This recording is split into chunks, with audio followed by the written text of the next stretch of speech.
I'm just going to take you through the menu of the NX3000. I've owned this camera for quite a few years now, and I just thought I'd share with you the menus from the Samsung.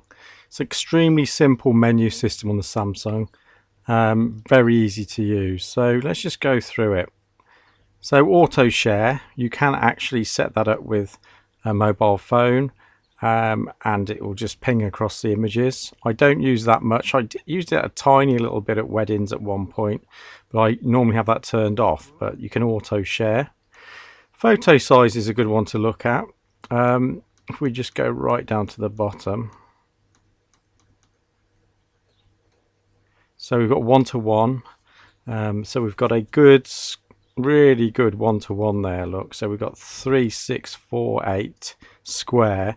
So if you're into producing square images, that's a really high resolution file there. And the images out of this camera are, as I've said before in other videos about it, extremely detailed. It's not the same as a 5D Classic, a more organic feel. This is a very, I'd say, digital feeling image, which is fine. Really good for still life, landscape, very detailed images. So you can choose in there. I mainly have it on 16:9 to be honest, because I tend to think in movie format.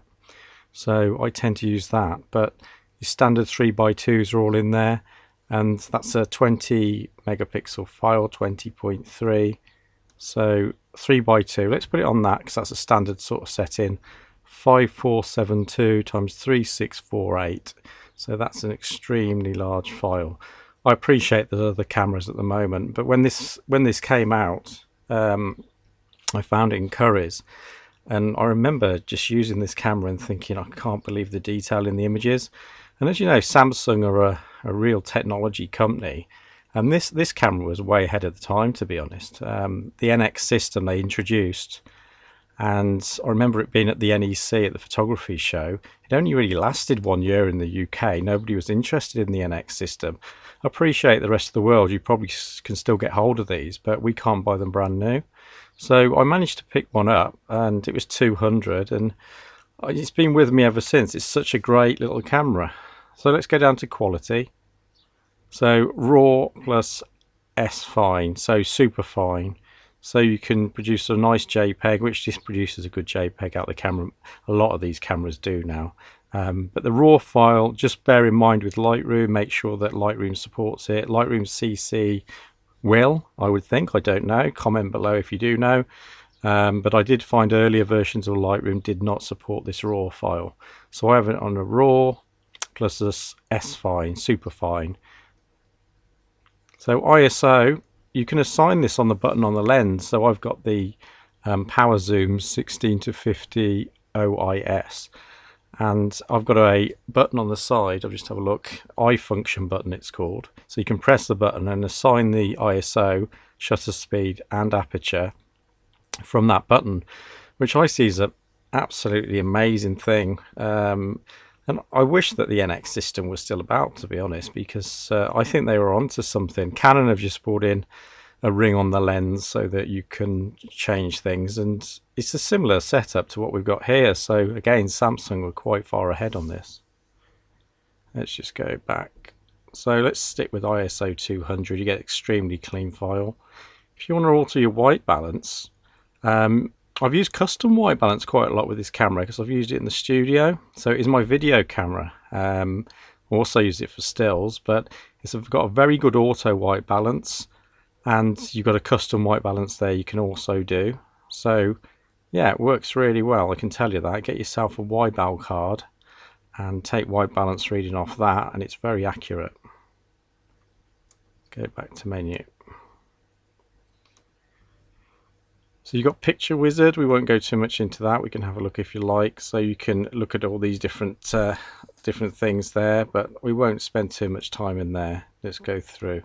So the AF mode. So the continuous AF on this camera, I've used single AF because I like to put a small square in the center of the screen, no viewfinder on this camera, and focus and recompose and take the photo. So single AF with photography works really, really well. It's fast, but it's quite deliberate, and it's a very nice shutter on this camera. So you can focus, recompose, take the photo it's quite a, there's a rhythm to it, and it works really well. Continuous AF works okay. You've got to have the right lenses, obviously. My lens works okay, the 16 to 50, and also you've got a great manual focus on this. So when you go into manual focus mode on it, it'll actually, as you turn the ring, it'll zoom right in and give you a really detailed manual focus. So I've been really impressed with that.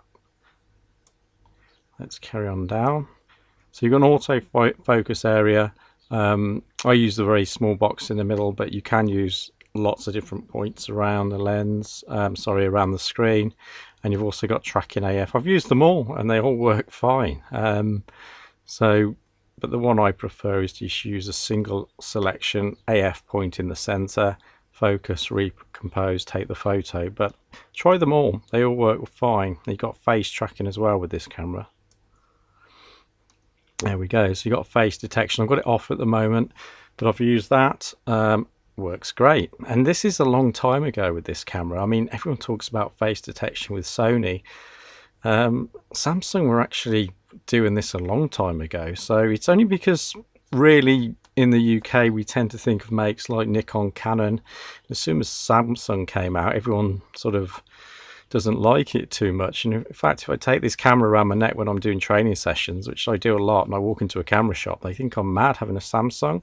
But I assure you the technology's there, and most of, if you think about it, the technology is the key to the jumps, and that's what they did. So face detection works right well. You've got a smile shot there, a wink shot, lots of things that have come along that this camera had a long time ago.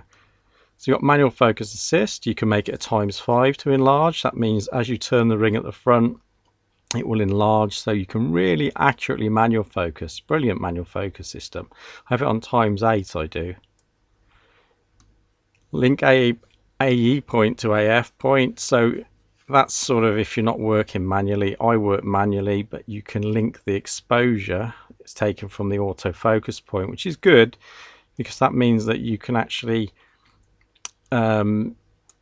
it's taking the reading. If you want to work in aperture priority or shutter priority, it's taking the meter reading straight off the autofocus point area as you press the shutter button. So as you half press, it'll take the meter reading at the same time. So if you do use automatic modes, that's quite useful.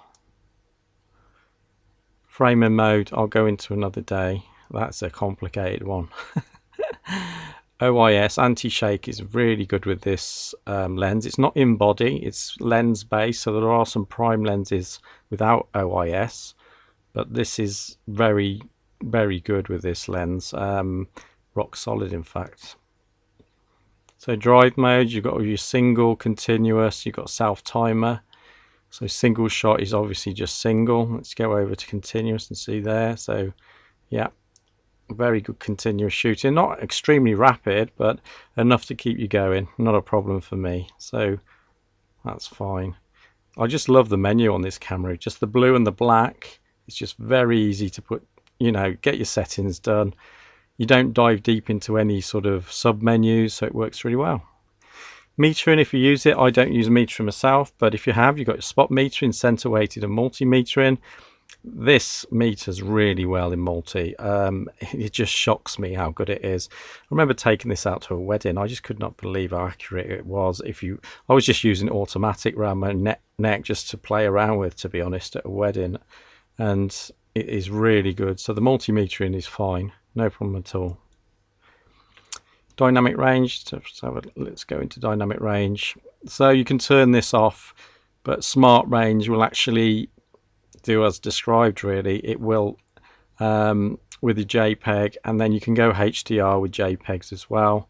So yeah, it's got everything you need there. It'll extend the dynamic range basically, make blacks not so black, and rescue your highlights at the white end. So, and that's another thing I will say about this Samsung, is the dynamic range anyway surprises me. Suddenly your skies are there and they wouldn't quite be there with another camera. So I noticed a lot of these things, and combined with the resolution and the high dynamic range, it is a very good little camera. Keep going. Let's go over movie. So I'm used to using this in I'll just quickly go through the movies because you might not be that interested, but let's have a look. So I use it 1920 1080. It's not a 4K camera. Don't really need 4K for what I'm doing. So it's a 25p, so that means I use a 50th of a second as my shutter speed. As you'll appreciate, you can use the others, but you always tend to record the highest quality you can out of a camera and then maybe downscale it if you need to, or I just leave YouTube to do what they need to do with it. So yeah, let's just carry on. Movie quality, high quality. It is a very good file out of this camera.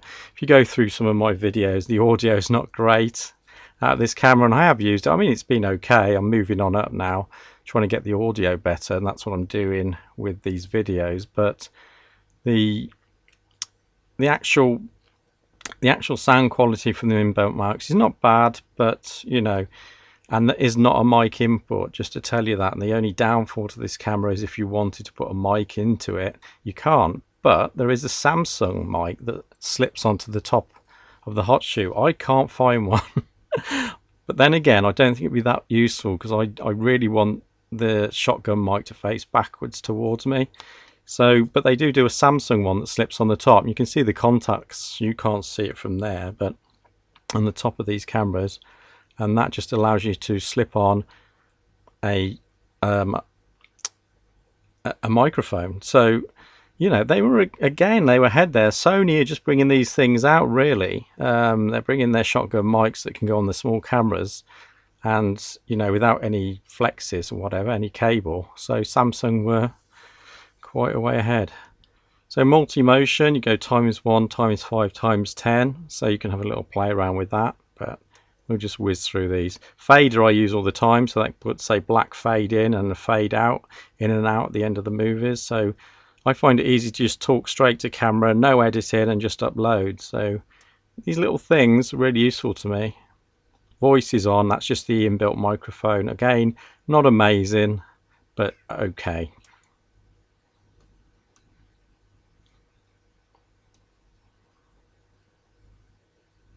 So I'll put it on third of a step increments with the ISO and go up to 3200 ISO. At 800, 1600, I'm fine with this camera.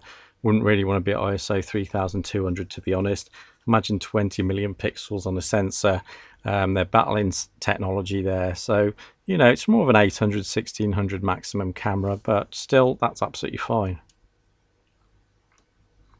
Noise reduction, high ISO noise reduction I have on. And then that just takes effect on the JPEG, but obviously I've also got the raw file that's not affected by that noise reduction. I'll bring that into Lightroom. I haven't got a clue what that is. I've never noticed that before. Long-term NR, let's have a look. On. God, that's got me. Don't know what that is. Let's carry on. Bracket settings. So you can do your bracketing. Not something I do, but that just means that you can bracket either side of your exposure, which is really useful. You could go in the landscape and just bracket and not have to worry too much, because you've probably captured, if you bolted it to a tripod and you're solid. This is a great little landscape camera, by the way. If you put it on a tripod and go plus or minus, you know, a stop either side, and then come out with some raw files, you're going to be pretty much covered. You can then bring them into Lightroom or bring them into Photoshop, and that's absolutely great because you've got the full dynamic range. So you've got some bracketing settings there and some white balance in there. I missed that out. So you've got white balance there, so you can bracket with your white balance, which again, if you're producing JPEGs, is something that you want to look at. P-Wiz bracket second. Here we go. Something else I want to look at, not something I use, so let's come out of that, but maybe another day we'll look at that. Color space, Srgb, does allow Adobe RGB, so you can produce a JPEG in the Adobe RGB profile. I use Srgb, that color space is fine for everything I do. Adobe RGB is a wider color gamut, something you should Google, but the bottom line is it just allows really subtle colors. So if you're producing big prints and you give this file with an Adobe RGB profile, the printer will know what he's doing. But what I always say to people is always produce a raw file and give that to your printer. because then he can assign the profile at will. So he'll know about Adobe RGB, he'll know about his papers, he'll know what he's doing. So producing the raw file is the main thing. High function customization.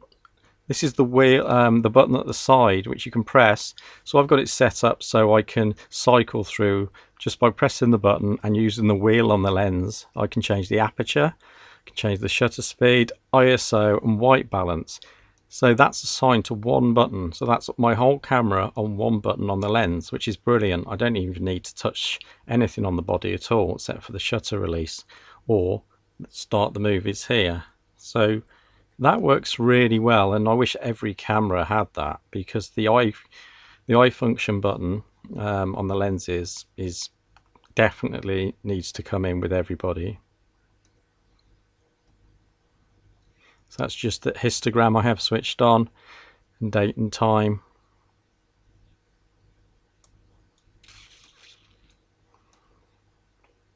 That's just auto sharing, which you can have a look at. Mobile link, won't go too much into that.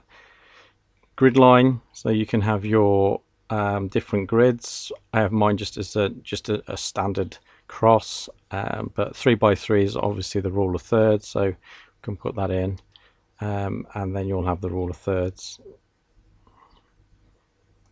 Let's put it back to cross. AF lamp on, so that improves the autofocus system. Auto self shot, don't get involved with that too much. Lens button speed, that's something to look at, which you can make it zoom in and zoom out with this particular lens, which is, you know, it's got a rocker switch for the zoom in for when you're doing video. So that's good. I've got it on low, but you can make it really fast so that you can move quickly and zoom quickly. I have it on low.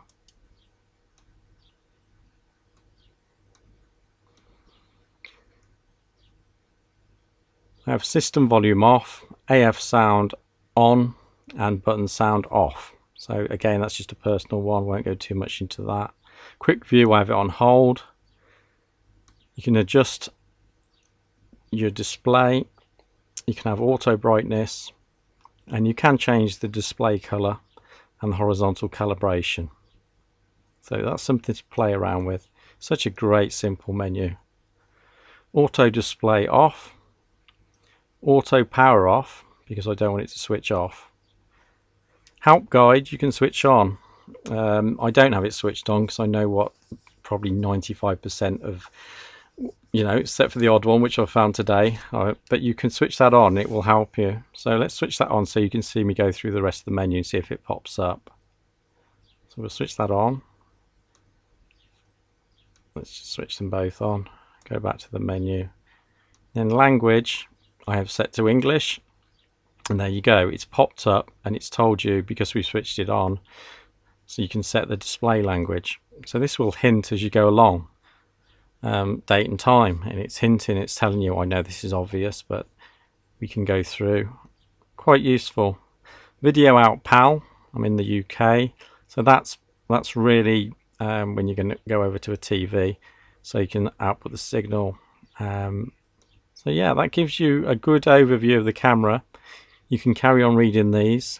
So you've got HDMI, HDTV, HDMI output. Just showing you these popping up. So yeah, quite a useful little feature really. I'm going to go back because it does get in my way a little bit. So I'm going to turn the help guide off now. So I don't use it, but it's great when you're learning to set the camera up. So date and time, video out, HDMI, HDMI output. You can play around with those. I don't output out this camera directly to a TV, so that doesn't really affect me. File name standard. Let's have a look. Missed one then, sorry. Standard. So you can do it by date, so you can do a file name, but I don't do that. File numbers series. You can reset it. Something you can do every time you put a card in, you could reset it, but I don't. I do it as a series. Folder type standard, not by date. So you can format. So formatting your cards is a really good idea between projects. So clearing off all your images. They will still be there to some extent. I mean, format does not get rid of everything. I've had software where you can get it back, but there's your format. Then device information. It will give you a MAC address. There you go. Nothing too exciting there. So that's gone through pretty much the whole of it. You can reset the whole camera back to the and then you've got open source. Let's have a look at that. That's interesting. It's an Apache license. I've never come to that bit before. So I've been through the whole thing, and that's the whole menu. One thing I can say about this camera is if you find they're about £100 now, and you can get them with a lens. They really are worth getting. The only thing I found, unfortunately, is my wheel here has broken on mine. So that's why I use the eye function button and use the wheel on the lens. But just look out for the buttons working properly and everything's okay. They come with the tiny little flash on the top. Try and get the 16 to 50 OIS as part of the kit if you can. They're great value for money. If you look in the description below, I'm always leaving resources in there. There's going to be free courses coming up and free resource pages you can get to. So always look in the description. As time goes by, I come back to the description and I add more. So I might do a page on this camera yet. I don't know. So I hope that helps and takes you through the menu and gives you an idea of the settings I use. I can highly recommend this little camera. Don't worry about what people say. Samsung makes some superb cameras. Okay, thanks a lot.